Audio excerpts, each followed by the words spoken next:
Chapter 26. Then Job answered and said, How you have helped him who has no power! How you have saved the arm that has no strength!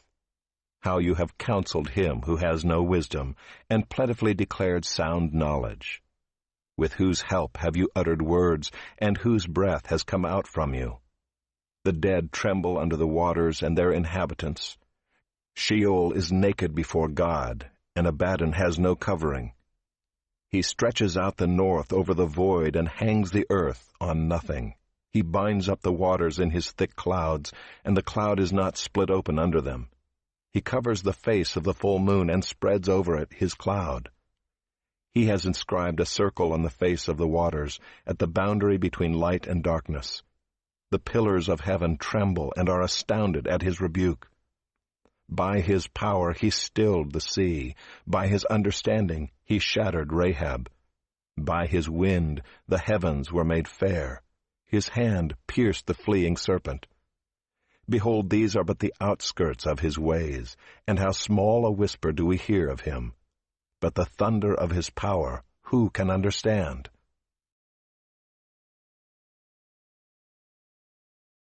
Chapter 27.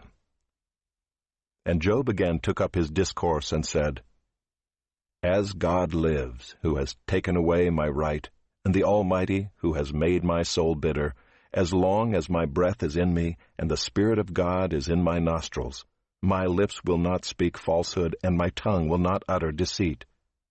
Far be it from me to say that you are right. Till I die I will not put away my integrity from me. I hold fast my righteousness and will not let it go. My heart does not reproach me for any of my days.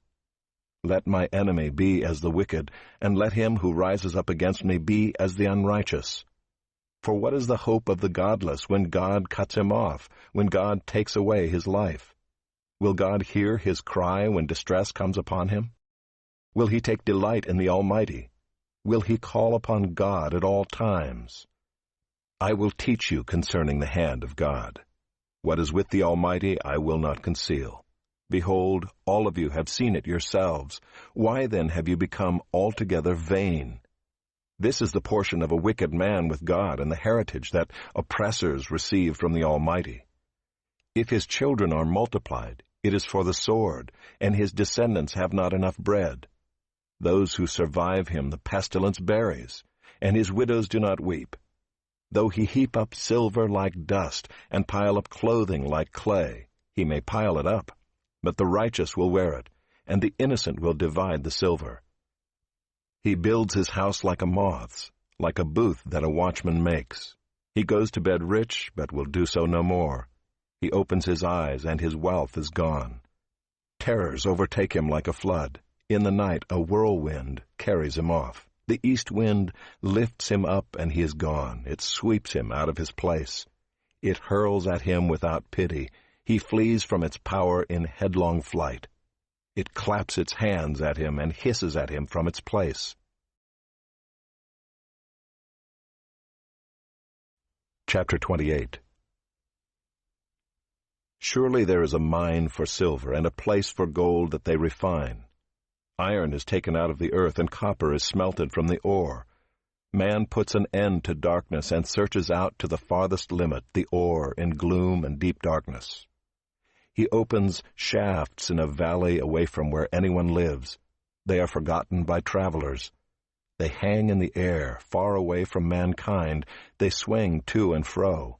As for the earth, out of it comes bread, but underneath it is turned up as by fire. Its stones are the place of sapphires, and it has dust of gold.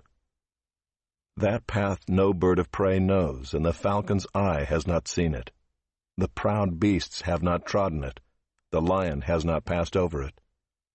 Man puts his hand to the flinty rock and overturns mountains by the roots. He cuts out channels in the rocks, and his eye sees every precious thing. He dams up the streams so that they do not trickle, and the thing that is hidden he brings out to light. But where shall wisdom be found? And where is the place of understanding? Man does not know its worth, and it is not found in the land of the living. The deep says, "It is not in me," and the sea says, It is not with me. It cannot be bought for gold, and silver cannot be weighed as its price. It cannot be valued in the gold of Ophir, in precious onyx or sapphire. Gold and glass cannot equal it, nor can it be exchanged for jewels of fine gold. No mention shall be made of coral or of crystal. The price of wisdom is above pearls. The topaz of Ethiopia cannot equal it, nor can it be valued in pure gold. From where, then, does wisdom come? And where is the place of understanding? It is hidden from the eyes of all living and concealed from the birds of the air. Abaddon and Death say, "We have heard a rumor of it with our ears." God understands the way to it, and he knows its place, for he looks to the ends of the earth and sees everything under the heavens. When he gave to the wind its weight and apportioned the waters by measure, when he made a decree for the rain and a way for the lightning of the thunder, then he saw it and declared it. He established it and searched it out. And he said to man, "Behold, the fear of the Lord, that is wisdom, and to turn away from evil is understanding."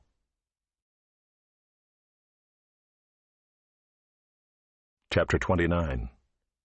And Job again took up his discourse and said, "Oh, that I were as in the months of old, as in the days when God watched over me, when his lamp shone upon my head, and by his light I walked through darkness, as I was in my prime, when the friendship of God was upon my tent, when the Almighty was yet with me, when my children were all around me, when my steps were washed with butter, and the rock poured out for me streams of oil. When I went out to the gate of the city, when I prepared my seat in the square, the young men saw me and withdrew, and the aged rose and stood. The princes refrained from talking, and laid their hand on their mouth.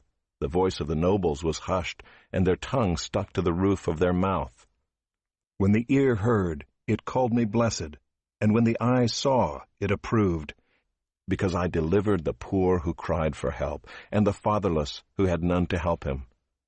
The blessing of him who was about to perish came upon me, and I caused the widow's heart to sing for joy. I put on righteousness, and it clothed me. My justice was like a robe and a turban. I was eyes to the blind, and feet to the lame. I was a father to the needy, and I searched out the cause of him whom I did not know. I broke the fangs of the unrighteous, and made him drop his prey from his teeth. Then I thought, I shall die in my nest, and I shall multiply my days as the sand, my roots spread out to the waters, with the dew all night on my branches, my glory fresh with me, and my bow ever new in my hand. Men listened to me and waited and kept silence for my counsel. After I spoke, they did not speak again, and my word dropped upon them. They waited for me as for the rain, and they opened their mouths as for the spring rain. I smiled on them when they had no confidence, and the light of my face they did not cast down. I chose their way and sat as chief, and I lived like a king among his troops, like one who comforts mourners.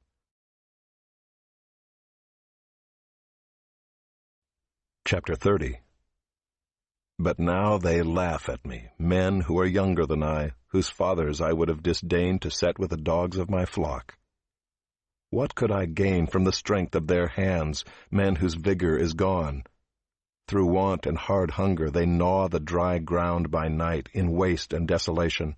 They pick saltwort and the leaves of bushes and the roots of the broom tree for their food.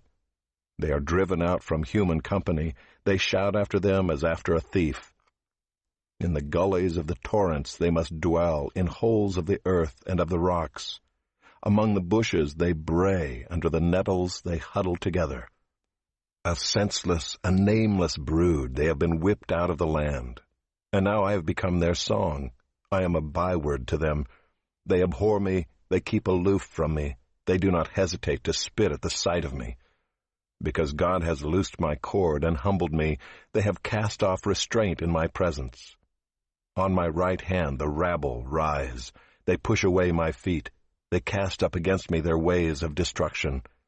They break up my path. They promote my calamity. They need no one to help them. As through a wide breach they come, amid the crash they roll on. Terrors are turned upon me. My honor is pursued as by the wind, and my prosperity has passed away like a cloud. And now my soul is poured out within me. Days of affliction have taken hold of me. The night racks my bones, and the pain that gnaws me takes no rest. With great force my garment is disfigured. It binds me about like the collar of my tunic. God has cast me into the mire, and I have become like dust and ashes. I cry to you for help, and you do not answer me. I stand, and you only look at me. You have turned cruel to me. With the might of your hand you persecute me. You lift me up on the wind, you make me ride on it, and you toss me about in the roar of the storm. For I know that you will bring me to death, and to the house appointed for all living. Yet does not one in a heap of ruins stretch out his hand, and in his disaster cry for help? Did not I weep for him whose day was hard? Was not my soul grieved for the needy? But when I hoped for good, evil came, and when I waited for light, darkness came. My inward parts are in turmoil and never still. Days of affliction come to meet me. I go about darkened, but not by the sun. I stand up in the assembly and cry for help. I am a brother of jackals and a companion of ostriches. My skin turns black and falls from me, and my bones burn with heat. My lyre is turned to mourning, and my pipe to the voice of those who weep.